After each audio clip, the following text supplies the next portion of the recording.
Hello दोस्तों, आप सभी का हमारे YouTube channel pick the fight civil service academy में आप सभी का स्वागत है, अभिनंदन है। हम लोग करने वाले हैं करंट अफेयर्स। जो प्रतिदिन का करंट अफेयर्स है उस पर हम लोग बात करते हैं। हमारे करंट अफेयर्स को जो खास बनाता है वो है डेली का न्यूज़पेपर। न्यूज़पेपर का जो निचोड़ आप देखेंगे, अगर हम बार बार बोलते हैं आपको कि न्यूज़पेपर ही सबसे महत्वपूर्ण है आपके करंट अफेयर्स के लिए, उसके बाद जो खास इस सेशन को बनाता है वो है हमारा प्रतियोगिता दर्पण और क्रॉनिकल का कुछ महत्वपूर्ण बिंदु। तो आइए हम लोग शुरुआत करते हैं इसको। सबसे पहला प्रश्न देखिए, कहता है कि हाल ही में किस राज्य में टुगेदर वी आर्ट कला प्रदर्शनी का शुभारंभ किया गया है। ठीक है, तो ये देखिए, कहता है कि किस देश में टुगेदर वी आर्ट कला का प्रदर्शनी कहाँ पे किया गया। कहता है किस राज्य में, क्या कहता है, किस राज्य में टुगेदर वी आर्ट कला प्रदर्शनी का शुभारंभ किया गया। ठीक है, तो राज्यों की अगर बात कर दिया है तो ये राज्य हो जाता है हमारा बिहार। बिहार राज्य हो जाएगा। ठीक है, इसका आंसर क्या होता है, तो इसका आंसर हो जाएगा बिहार। बिहार इसका आंसर हो जाता है। और यहीं पे टुगेदर वी आर्ट कला का प्रदर्शनी किया गया और ये हमारा जो राज्य है वो है बिहार होता है। आइए कुछ डिस्कशन इसका देखते हैं।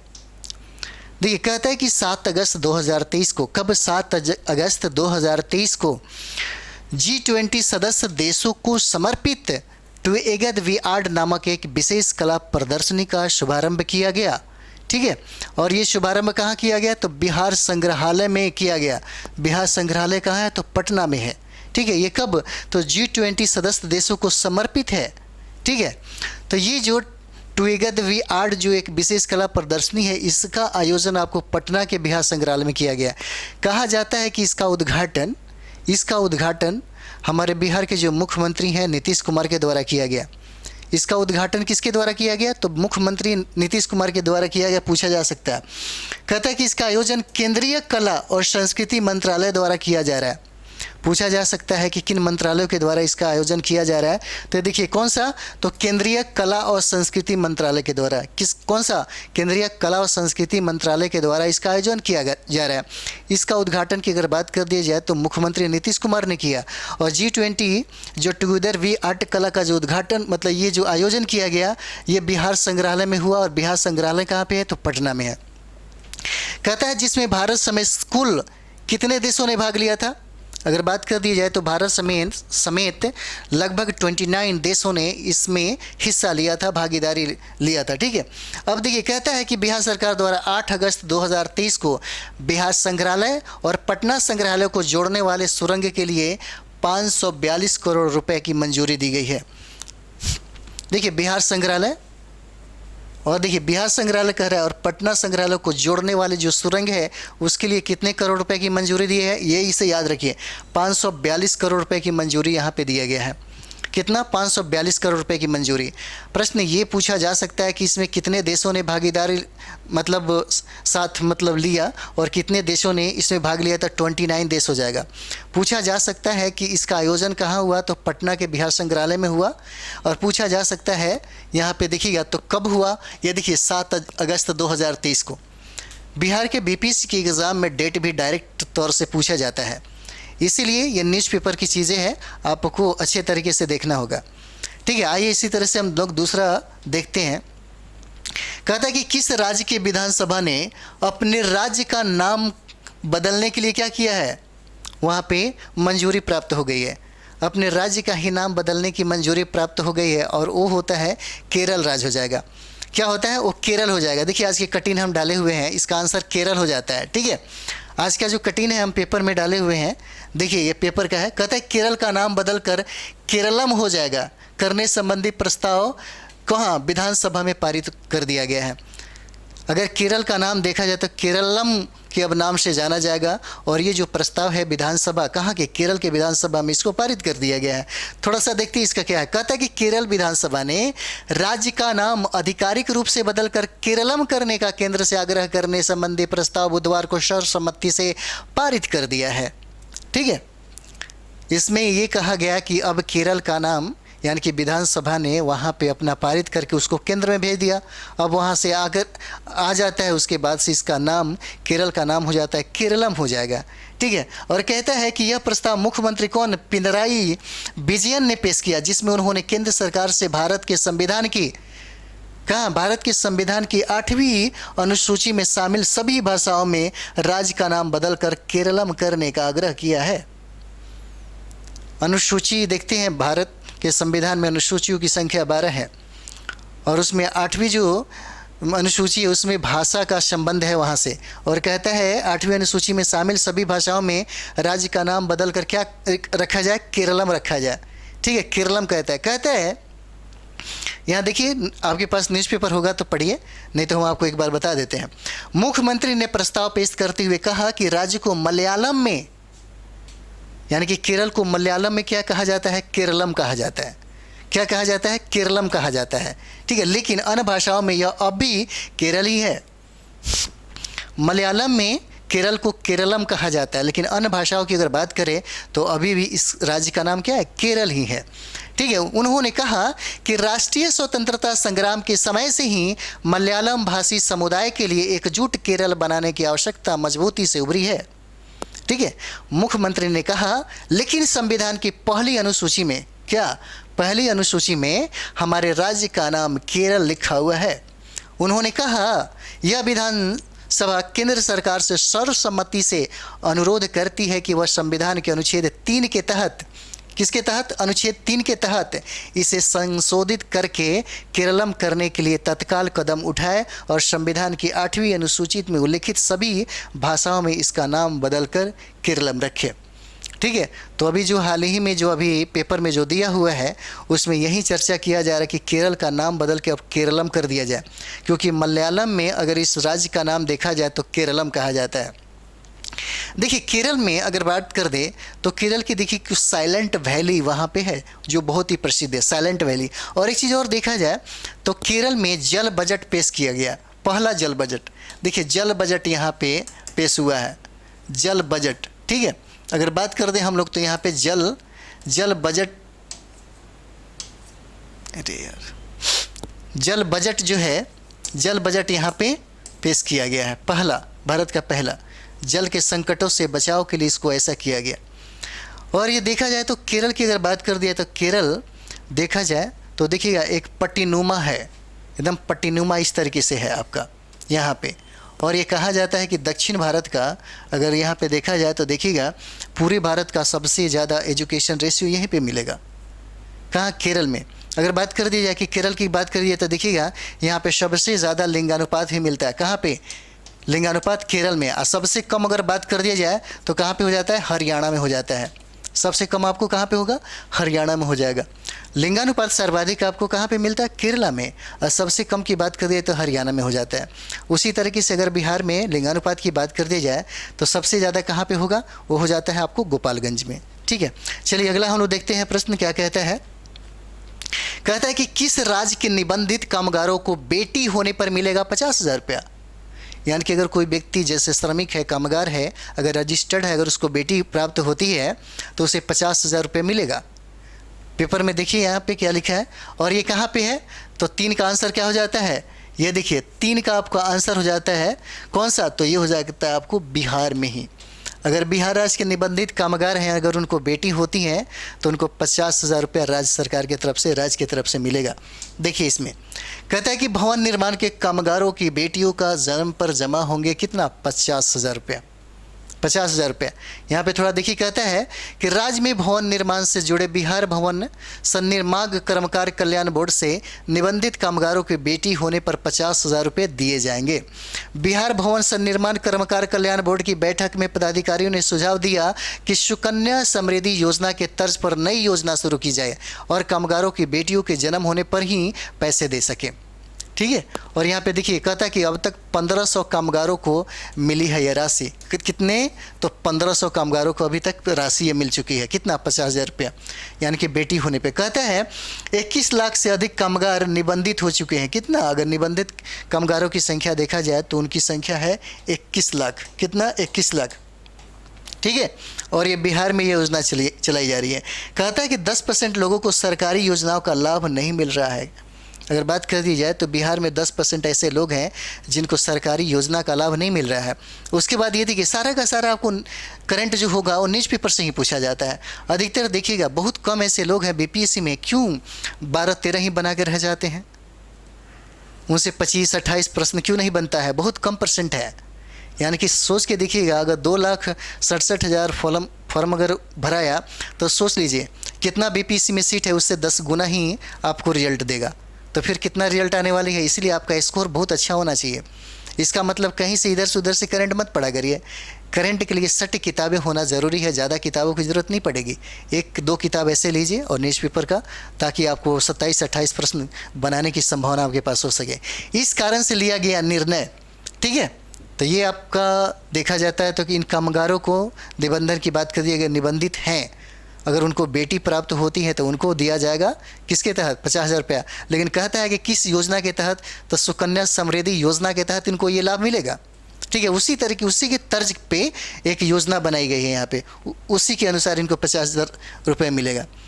कहते हैं कि हाल ही में किस राज्य ने घोषणा किया कि पेन ड्राइव में मिलेगा बजट का ब्यौरा। बिहार का कौन ऐसा राज्य है, देखिएगा। चार की अगर बात कर दिया है तो क्या कहता है, देखिए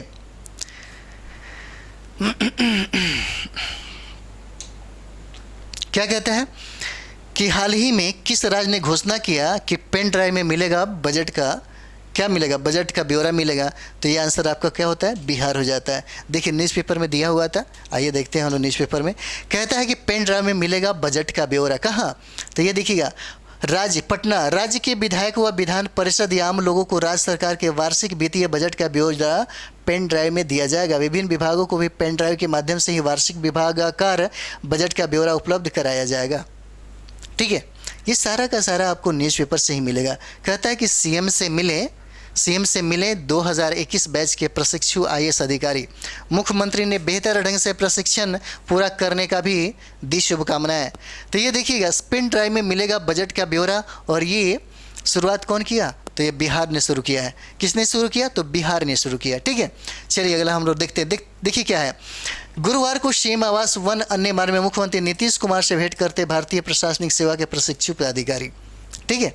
चलिए अगला हम लोग देखते हैं। कहता है चोरी हुए मोबाइल ढूंढने में, अगर मानते हैं कि कोई मतलब चोरी आपका मोबाइल हो गया, उसे तुरंत ढूंढने में कौन ऐसा राज्य है जो अव्वल है, शीर्ष पर है, ठीक है। कौन ऐसा राज्य है जो अव्वल है और शीर्ष पर है, तो पांचवा का कौन सा हो जाएगा, तो देखिए इसका ये जो मतलब स्टेट है वो है तेलंगाना। तेलंगाना बहुत तीव्र गति से इस काम को कर देता है। यानी कि अगर आपका मोबाइल गुम हो गया तो तुरंत उसे ढूंढने में देखिएगा तो पूरे भारत में तेलंगाना शीर्ष पे है, प्रथम स्थल हासिल किया है। पेपर में देखिए दिया हुआ है, चोरी हुए मोबाइल ढूंढने में तेलंगाना देश में प्रथम स्थान है, ठीक है। कहता है यहाँ पे देखिए, खोए हुए चुराए गए मोबाइल को ढूंढने में तेलंगाना पहले स्थान पर रहा है। इनकी बरामदी केंद्रीय उपकरण पहचान रजिस्टर पोर्टल की मदद से की गई है। तेलंगाना की ओर से खोए और चोरी हुए मोबाइल में से 67,098% बरामद 67.98% बरामद किए गए हैं, जबकि कर्नाटक 54.20% और आंध्र प्रदेश 50.90% मोबाइल बरामद कर दूसरे और तीसरे स्थान पर हासिल किया है। कर्नाटक की बात किया तो दूसरा हो जाएगा, और आंध्र प्रदेश की बात की जाए तो तीसरा स्थान हासिल किया है, ठीक है। और मोबाइल चोरी में अव्वल और शीर्ष स्थान यानी कि ढूंढने में कौन सा, तो तेलंगाना का रहा है। कहता है कि मोबाइल चोरी और नकली मोबाइल उपकरणों के खतरे का रोकने के लिए दूरसंचार विभाग द्वारा विकसित CIR पोर्टल को 17 मई 2023 को देश भर में लॉन्च किया गया है। तो ये है हमारा सवाल। तो इसमें ये कहता है कि अगर कहीं मोबाइल चोरी हो जाता है, गुम हो जाता है, उसको खोजने में पूरे भारत में कौन ऐसा राज्य है जो प्रथम स्थान हासिल किया है, तो प्रथम स्थान अगर स्थान की बात कर दी जाए तो वो तेलंगाना हो जाएगा। लेकिन अगर बात कर दिया कि दूसरा स्थान किसने हासिल किया, तो देखिए दूसरा कर्नाटक ने किया है, और तीसरा की अगर बात कर दिया जाए तो आंध्र प्रदेश ने इसे हासिल किया है, ठीक है। चलिए अगला हम लोग देखते हैं। अगला प्रश्न है, हाल ही में भारत सरकार ने कहाँ की पड़ोसी देश के साथ रुपए में व्यापार शुरू किया है और किस देश के साथ किया जा रहा है, किस देश के साथ किया जा रहा है। तो देखिएगा इसमें आपको हो जाएगा इसका आंसर हो जाएगा डी हो जाएगा, ए और बी के साथ, यानी कि नेपाल और भूटान के साथ। नेपाल और भूटान के साथ जो लेन देन होगा वो रुपए में किया जाएगा, ठीक है, यानी कि उनका स्थानीय जो रुपया है उसमें लेन देन किया जाएगा। और यही प्रश्न कहता है कि भारत सरकार ने कहा कि पड़ोसी देश के साथ रुपये में व्यापार का शुरू करने का लेन देन करेगा, ठीक है। तो लेन देन शुरू करने का आपको क्या हो जाता है, तो पहला नेपाल और दूसरा भूटान हो जाता है। बहुत सारे देशों के साथ भी शुरुआत इसका कर दिया गया है। चलिए देखते हैं, वीरों को श्रद्धांजलि देने के लिए किस अभियान का शुरुआत किया गया।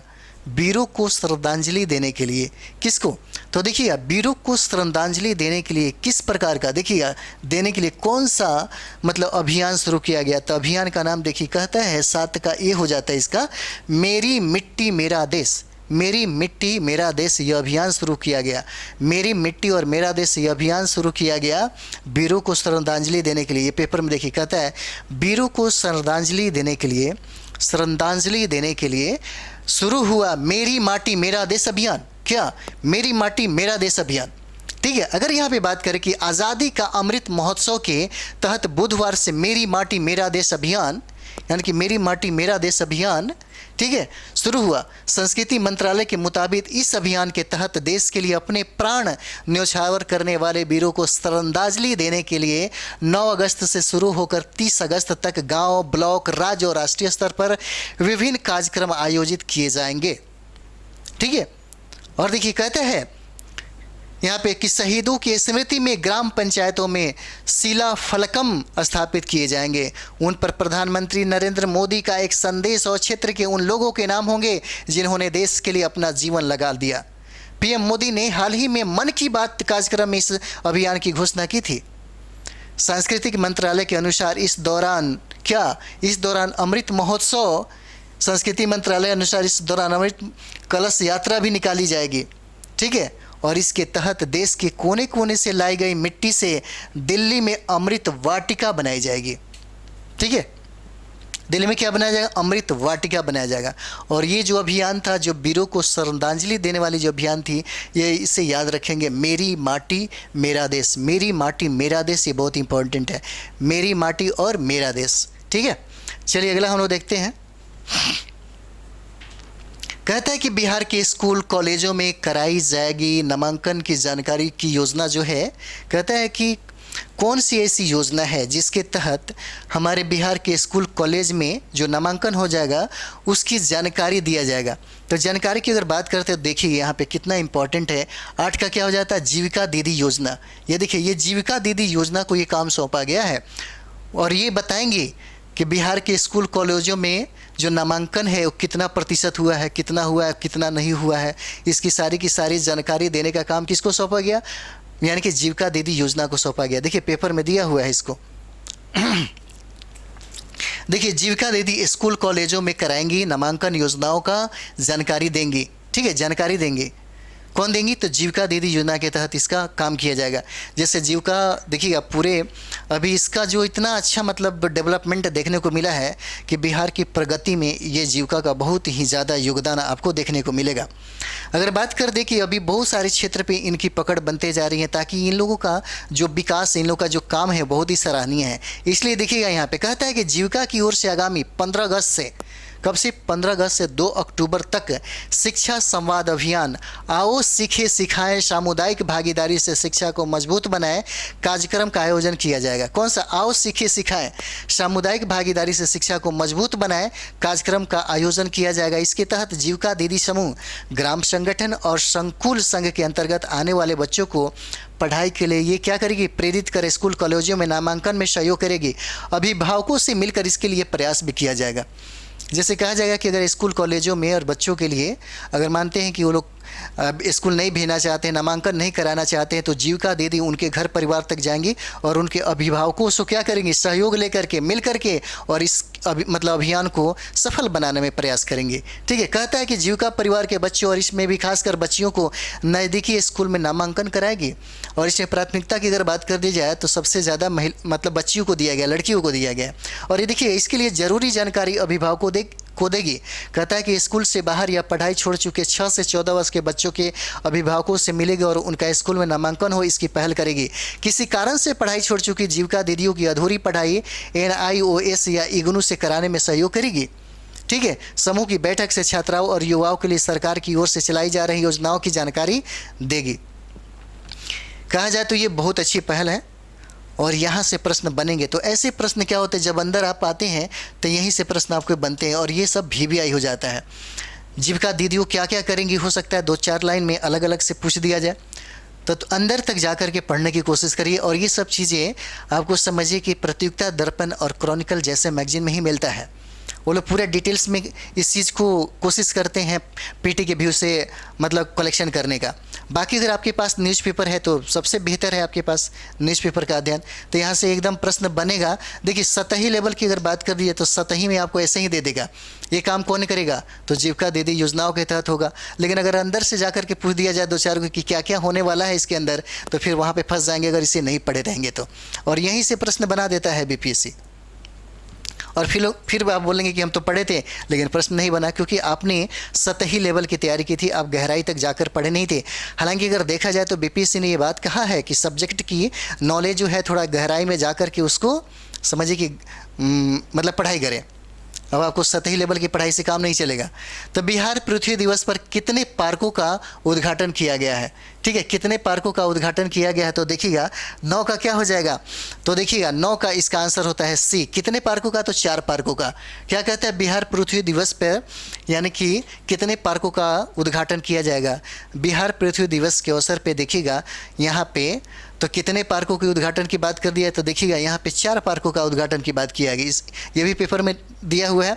हम आपको बताते हैं, हम बहुत ही समझिए कि सिर्फ न्यूज़पेपर से ही कोशिश करते हैं, क्योंकि न्यूज़पेपर पे हमने देखा है 67-68 में जितने भी हमारे स्टूडेंट लोगों ने दिया था एग्ज़ाम, अधिकतर प्रश्न आपको न्यूज़पेपर से ही रहा था और सबका रिजल्ट हुआ। लेकिन बात ये है कि मैगजीन तो बहुत सारा है, लेकिन मैगजीन से बेहतर है कि कम से कम अभी भी हम बोलते हैं अगर फाइनल तक जाना है, अगर आपको फाइनल तक जाना है, इंटरव्यू तक जाना है, मेंस तक जाना है, तो आपको अध्ययन न्यूज़पेपर का करना पड़ेगा। अगर 1D टाइप से चाहते हैं कि PT हम दिखा रहे हैं तब तो बहुत सारा सोर्स है, तुरंत आप कर लीजिए, ठीक है। लेकिन फिर वहीं का वहीं हो मतलब रहेगा हाल कि PT भी नहीं होगा और प्लस में मेन की तो बात ही अलग हो जाता है।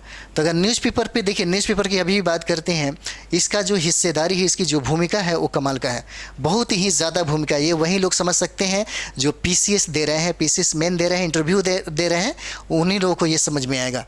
तो ये क्या हो जाएगा, 4 हो जाएगा। आप देखिएगा न्यूज़पेपर में कहता है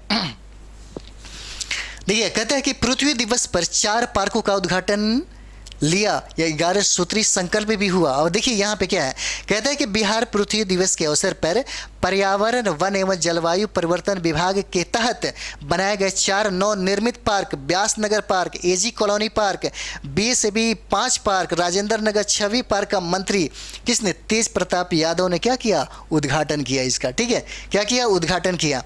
और देखिए क्या कहता है कि यहाँ पे कि इसके अलावा एक मीरा वर्मा पार्क का निरीक्षण किया गया। पूछा जा सकता है कि मीरा वर्मा पार्क का निरीक्षण भी किया गया। व्यास नगर पार्क में नीम का पौधा, AG कॉलोनी में रुद्राक्ष का पौधा और BSAP 5 पार्क में आम का पौधा लगाया गया। यहाँ से पूछा जा सकता है भाई कि कहाँ कहाँ पे नीम का पौधा, आम का पौधा और रुद्राक्ष का पौधा लगाया गया, तो फिर कैसे बना पाएंगे। तो ये सब चीज़ें ये न्यूज़पेपर से ही मिलेगा, इसीलिए यहाँ से प्रश्न पूछा जा सकता है। इसके साथ ही BSAP 5 पार्क के मंत्री समेत वहाँ मौजूद लोगों ने पर्यावरण बचाने के लिए कहाँ पे थे, 11 सूत्री कार्यक्रम मतलब संकल्प लिया। पूछा जा सकता है कि कौन सा पार्क है जहाँ पे 11 सूत्री संकल्प लिया गया, तो कौन हो जाएगा, BSAP 5 पार्क हो जाएगा, ठीक है, वहीं पे लिया गया। कहा जाता है कि तेज प्रताप यादव ने कहा कि बिहार सरकार का हर विभाग सुचारू तरीके से कार्य कर रहा है।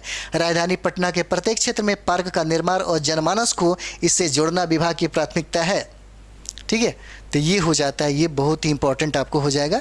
उसके बाद हम लोग देखते हैं नेक्स्ट, देखिए कहता है कि हाल ही में किस स्थान पर भारत का पहला हाइड्रोजन ईंधन उद्योग स्थापित किया जाएगा।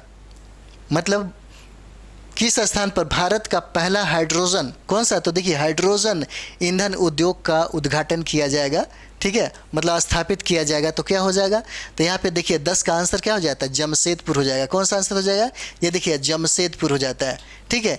ये भारत का पहला हाइड्रोजन ईंधन उद्योग का उद्घाटन स्थापना किया जाएगा, ये होता है आपको जमशेदपुर में, ठीक है, जमशेदपुर हो जाता है इसका। देखिए, कहता है कि 78% ग्रामीण अभिभावक चाहते हैं कि उनकी बेटियां स्नातक हो। देखिए कितना प्रतिशत, तो देखिए 98 यानी कि 78%। कितना है? 78% अभिभावक चाहते हैं कि हमारी बेटियां कम से कम स्नातक हो। ये हमारे बिहार में सर्वे किया गया, ये सर्वेक्षण है, ये सब जानना चाहिए। जब आप मेंस लिखेंगे तो ये सब चीज़ को पुट अगर कर देते हैं तो समझिए कि बड़ा अच्छा नंबर आपको मिलेगा। ठीक है, तो देखिए ये सब चीज़ें आपको न्यूज़पेपर में मिलता है। कहता है कि भारत के 78% ग्रामीण अभिभावक चाहते हैं कि उनकी बेटी स्नातक या उससे आगे की पढ़ाई करे। एक सर्वेक्षण में यह दावा किया गया कि देश के 20 राज्यों के 6,229 परिवारों पर किए गए सर्वेक्षण के आधार पर ग्रामीण भारत में प्राथमिक शिक्षा की स्थिति 2023 नामक रिपोर्ट को केंद्रीय शिक्षा मंत्री धर्मेंद्र प्रधान ने मंगलवार शाम को जारी किया।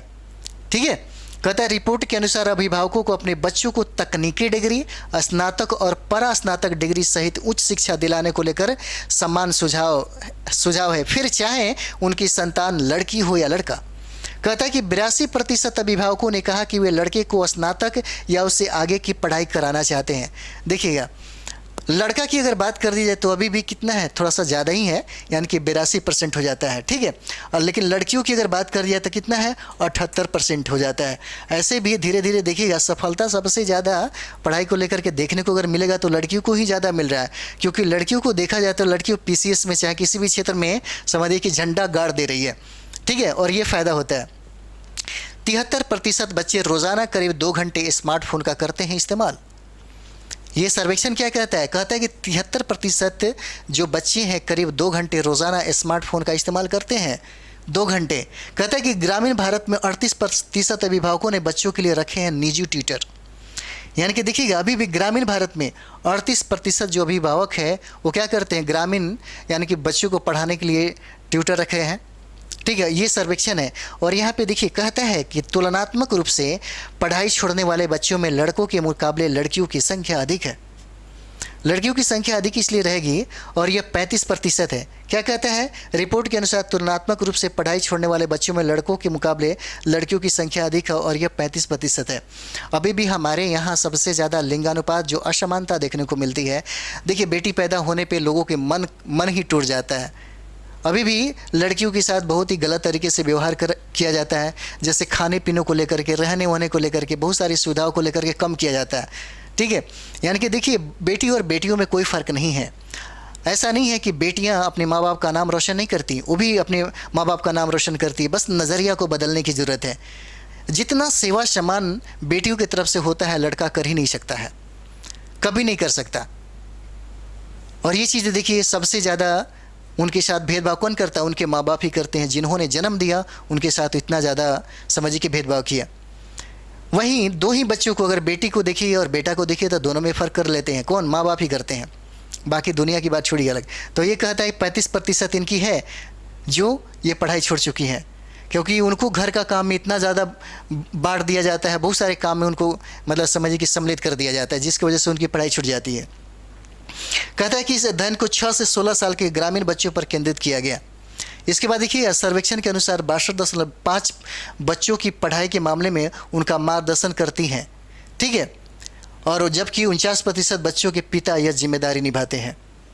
यानी कि सबसे ज़्यादा अगर बात कर दिया है तो बच्चों की पढ़ाई लिखाई की जिम्मेदारी एक माँ के साथ ही रहता है।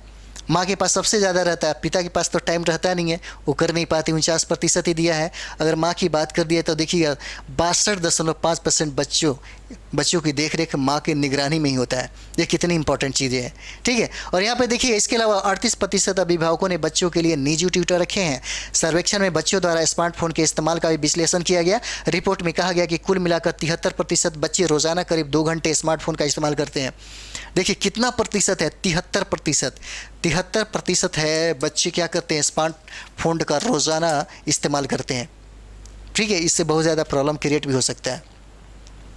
कहता है कि निकाय बैठक से दूर रखे जाएंगे संसद विधायक प्रतिनिधि।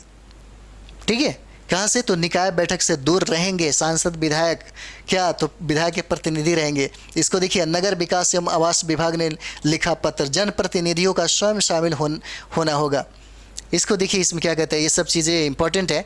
कहता है कि किसी नगर निकाय की बैठक में अब राज्यसभा या लोकसभा सांसद और विधान परिषद या विधानसभा सदस्य के प्रतिनिधि शामिल नहीं होंगे।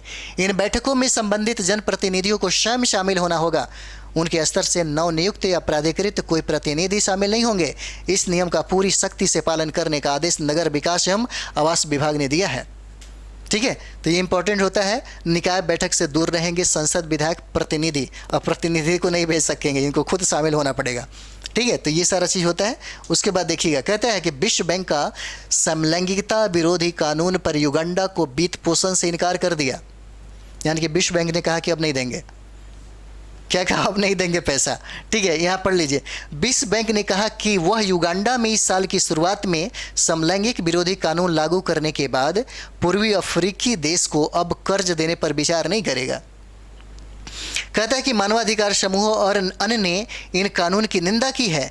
विश्व बैंक ने मई में यह कानून लागू किए जाने के बाद युगांडा में एक दल की तैनात किया था। यानी कि जब इन्होंने इस कानून को लागू किया, कहाँ पे? तो देखिए युगांडा में।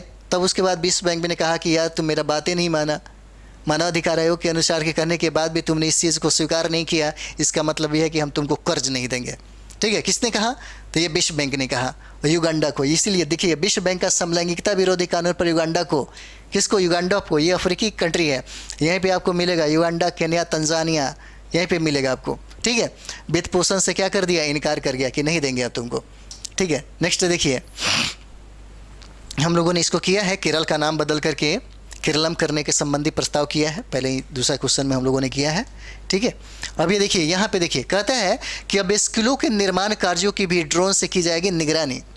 हालांकि देखिए अब बहुत सारे यहाँ पे क्या होता है कि ड्रोन से संबंधित जानकारी लेने में सटीकता हो जाएगी और बहुत ही बेहतर तरीके से ये मतलब काम कर लेगा। तो यहाँ पे देखिएगा, कहता है कि स्कूलों की आधारभूत संरचना निर्माण के लिए कार्य योजना तैयार किया जाएगा। देखिए यहाँ पे कहते हैं कि प्रदेश की सरकारी स्कूलों से जुड़ी विनिर्माण योजनाओं में अब ड्रोन फुटेज का इस्तेमाल किया जाएगा। ठीक है, यहाँ पे देखिए, स्कूल इंफ्रास्ट्रक्चर पर काम के लिए हर साल मिलते हैं 1500-2000 करोड़ रुपए। बताइए, इतना ज़्यादा पैसा मिलता है। कहता है कि शौचालयों का निर्माण 2 तल्ला होगा, नीचे छात्रों के लिए और ऊपर सिर्फ छात्राओं के लिए सुविधा युक्त शौचालय होंगे। ठीक है, और यहाँ देखिए, स्कूल की बिल्डिंग बहुत पुरानी हो उसे तोड़कर उसी जगह नए बिल्डिंग बनाए। अतिरिक्त निर्माण कार्यों को दूसरे और तीसरे तल्ले पर लिया जाएगा। सिविल वर्क के लिए प्रत्येक जिला में एक कार्यपालक अभियंता, हर 3 प्रखंड पर एक सहायक अभियंता और प्रत्येक प्रखंड में कम से कम एक कनीय अभियंता नियुक्त किया जाएगा। ठीक है, और ये आपको बहुत इंपॉर्टेंट हो जाता है। चलिए अगला हम लोग देखते हैं। ऐसे यहीं पे हमारा ये सेशन समाप्त हो जाता है। ठीक है, और इसको एकदम अच्छे से तैयारी करें, अच्छे से पढ़ें और खूब मन लगा के पढ़ें। बहुत मेहनत करने की ज़रूरत है। 45 दिन आपके पास टाइम है। 45 दिनों में दिन और रात को एक कर दीजिए। आपकी अभी की जो बहुत कठिन परिश्रम, जो मेहनत होगी ना, यही रंग लाएगी। 45 दिन बहुत होते हैं बीपीएससी के एक पीटी के रिजल्ट के लिए। बस सटीक चीज़ें पढ़ना ज़रूरी है। अगर आप अपने मार्ग से भटकते हैं तो समझिए कि बीपीएससी आपको बहुत भटका देगा। इसलिए सटीक चीज़ें गाइडलाइन में करिए और अच्छे से तैयारी करिए। वर्क बहुत अच्छा करिए और कम से कम अच्छा से खाना खाओ करके सोया भी करिए और बहुत अच्छे से इसका मतलब समझिए कि मेहनत करिए, तैयारी कीजिए। ठीक है, हमारा सेशन अच्छा लगता है, आप लाइक करें, सब्सक्राइब करें और बहुत सारा शेयर करें कि आपके साथ ही साथ आपके दोस्तों को भी इसका लाभ मिले। ठीक है, तो चलिए अगले वीडियो में हम लोग मिलते हैं। आपको थैंक यू वेरी मच। शुभ रात्रि आपको।